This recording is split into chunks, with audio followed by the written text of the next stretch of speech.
Hello and welcome. This is The Defender, Wisconsin's environmental podcast. I'm your host, Amy Barrilleaux. The Defender is powered by Clean Wisconsin, your environmental voice, since 1970.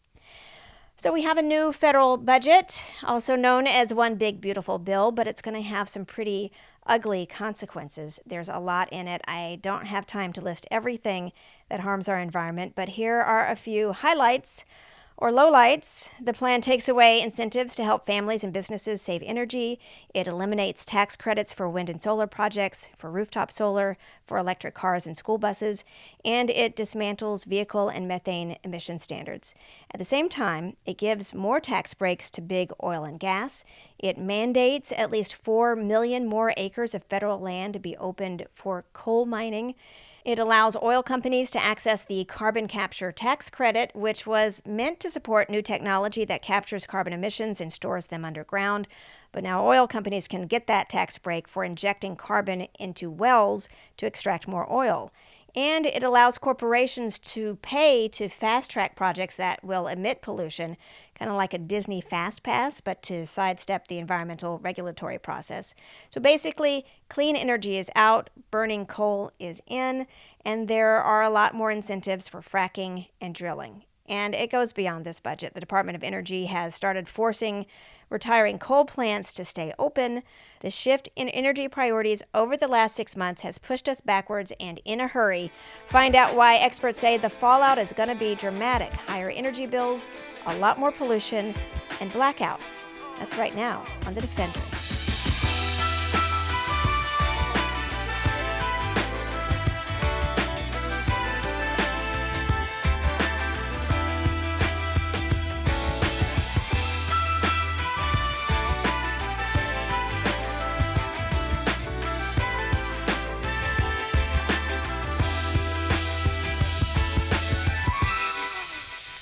So it does appear that we are turning backwards as a country. We are not looking at the clean energies of the future, the wind and the solar and the geothermal. We are looking at coal and gas.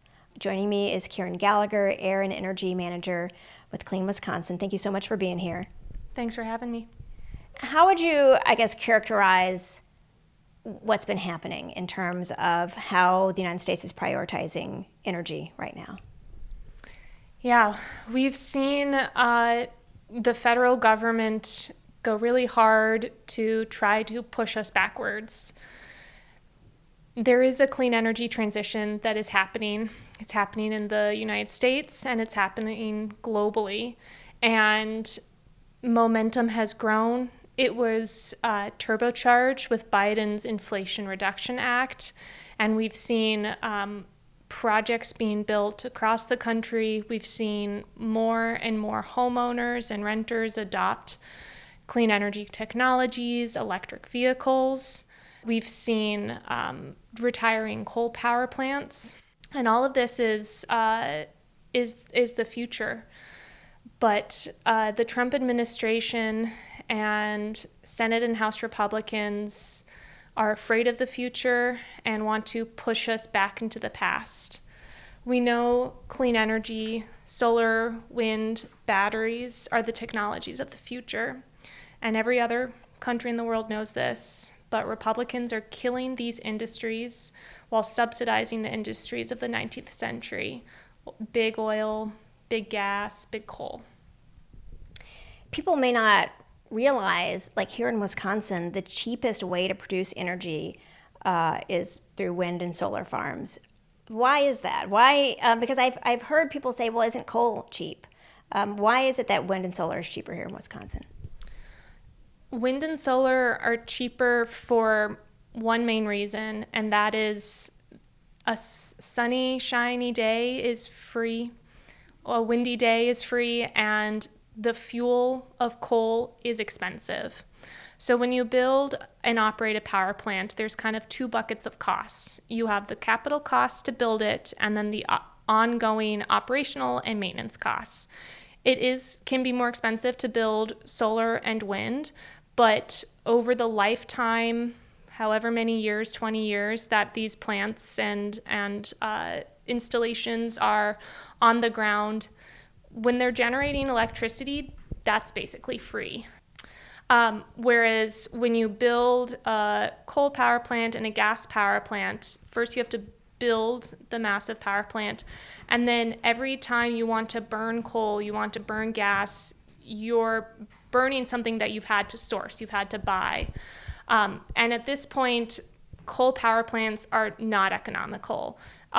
Coal is expensive to source, it is expensive to burn, and these power plants that are still on our landscapes are just hemorrhaging money. Utilities want to close them. Grid operators understand that they're not being called upon enough because cheap wind and solar is just so plentiful and much more available. And to turn on a coal power plant and burn away that money and that fuel is just racks up your energy bills. So not only are wind and solar the cheapest ways to produce energy in Wisconsin, they're also quick. And I think that matters because you've talked about how we're going to see energy demand increasing here in the near future. So what's going on in terms of the demand that we're going to see and the ability of coal and oil and gas to meet it? We're going to open up some coal reserves, right? We're going to start mining for a little bit more coal. We're going to start drilling for a little bit more gas. And the thought is that's going to meet demand. But is it really? With more Wisconsinites and folks across America buying more electric vehicles and air source heat pumps, so electric heating, we're seeing this gradual increase in electricity demand across the country. And at the same time, technology companies want to build really massive data centers all of a sudden as fast as they can in the race to win AI. All of this means that the amount of electricity this country is going to demand and that we need to generate to meet that demand is growing substantially in the next 5 to 10 years. And we've seen that there's a big rush to build gas. We know that very intimately here in Wisconsin with the Public Service Commission just approving some massive gas plants in the southeast Wisconsin area. But that has caused a back order of gas power plant parts. If you try to order a gas turbine today, you won't get it in your hands until 5 to 7 years. Wait, 5 to 7 years from now is when you're going to get the gas turbine? Yes, they are so back ordered. So solar, wind, storage, batteries can be built much faster than that, even with some of the COVID lingering supply chain constraints. It is faster to source those parts than 5 to 7 years. So it is just faster to build solar, wind, and storage at this point in time than it is to build gas, and no one is building coal like that. That is uneconomical. No utility wants to do that. So when you're repealing these Biden Inflation Reduction Act credits, that's just going to raise prices for all Americans, and less clean energy is going to be built.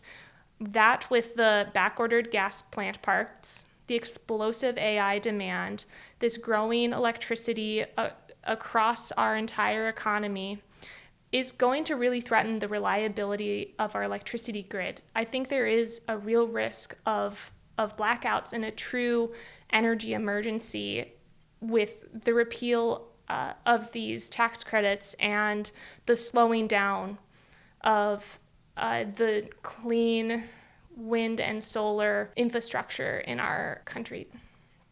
So, okay, there's a lot to unpack in what you just said. First of all, you said we're not building coal plants anymore, that utilities don't want to do that. And we know about that utility in Michigan that had already shut down a coal plant that was ordered by the Department of Energy under a wartime energy crisis authority, I guess, to reopen that plant after it was there was no coal there, the employees had left the gates, to keep burning coal. And we know that there's going to be more coal leases now put out on federal lands. So we're going to actively be trying to get more coal. Like, how does that make sense then if utilities aren't building more coal plants?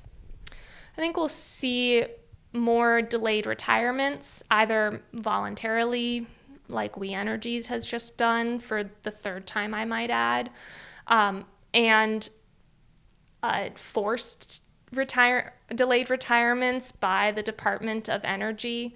This plant in Michigan, the utility wanted to shut it down. The grid operator, MISO, wanted to shut it down. State regulators wanted to shut it down.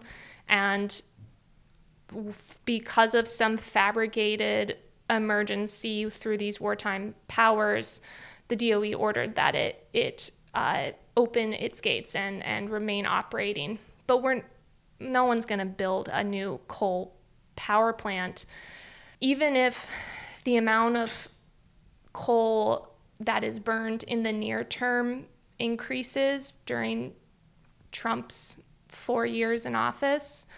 This is a dying industry, and it's dying because it is horribly polluting. It's horribly expensive. It doesn't make economic, environmental sense for anyone. And we have these new technologies that can more cheaply and in a less harmful way be the backbone of our electricity grids.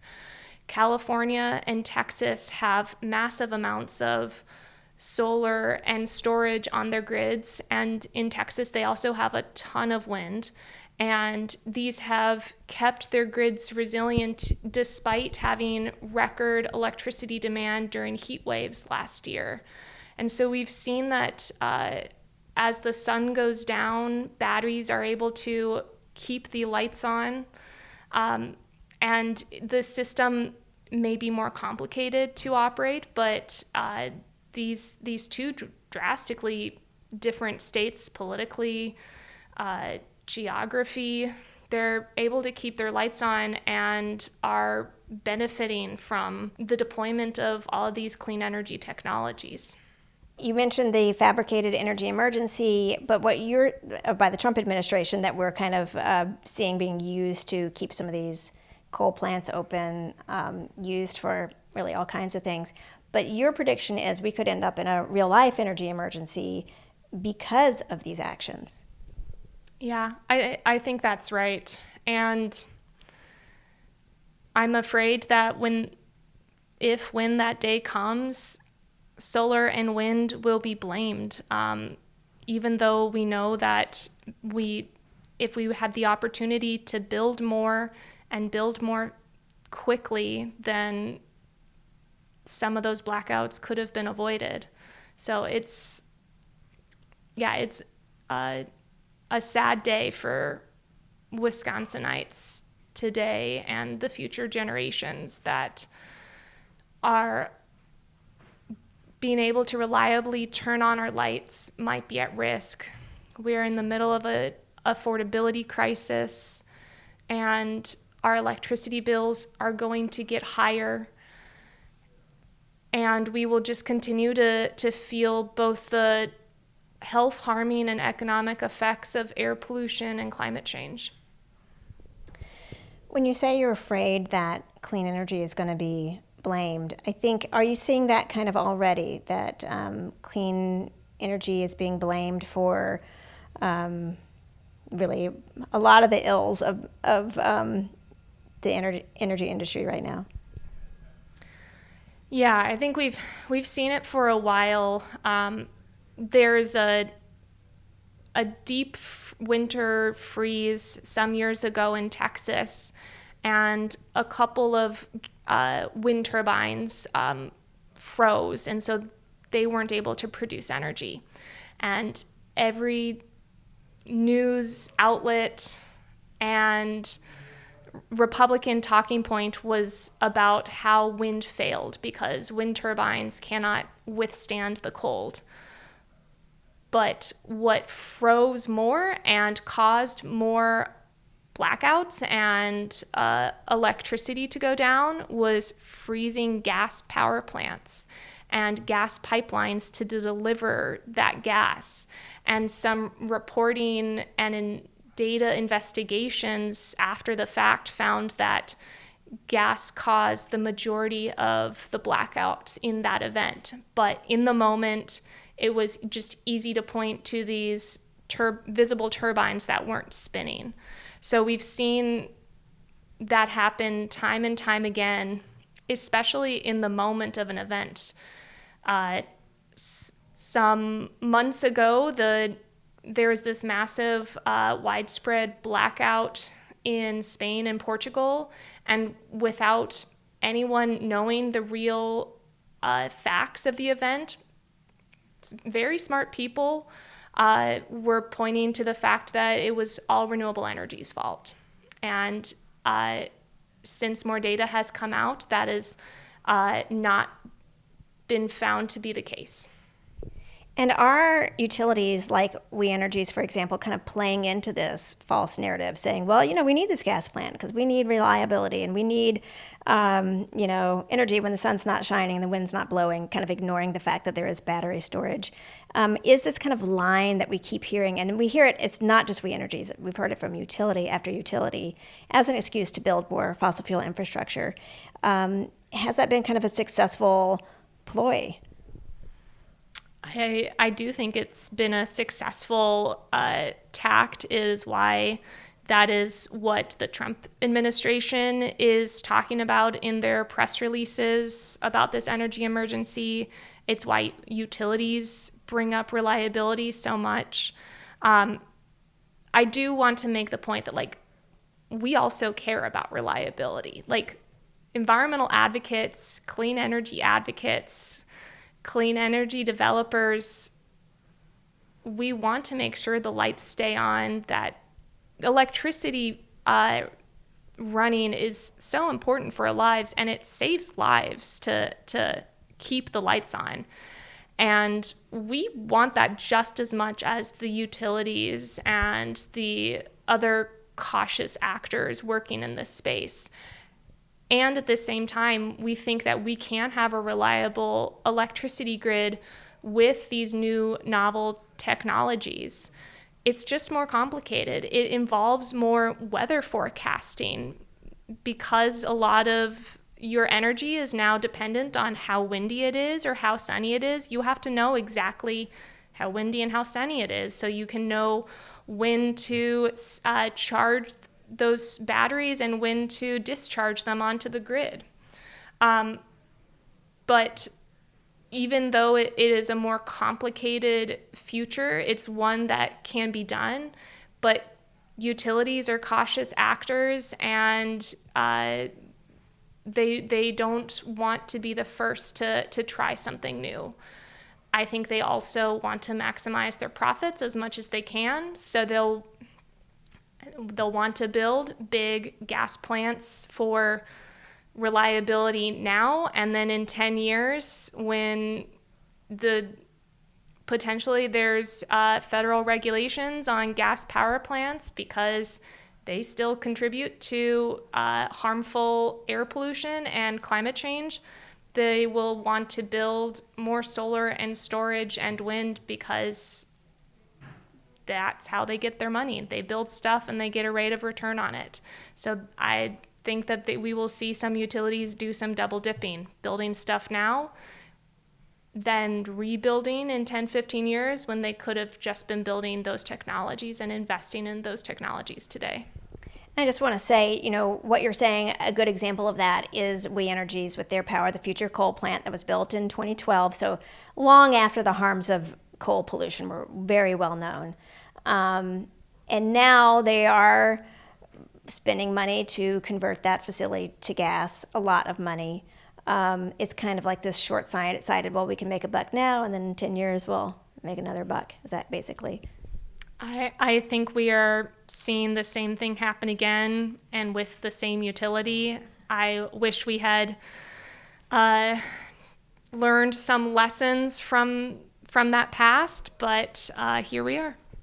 You're painting a picture, at least here in the United States, of one that is, I guess, desperately clinging to something that was once profitable, these old technologies, propping up fossil fuels when they're clearly not the future, and Wisconsinites and other folks are going to be paying for that. So what can happen? What can be done here as we know that the federal government is starting to try to actively push us backwards?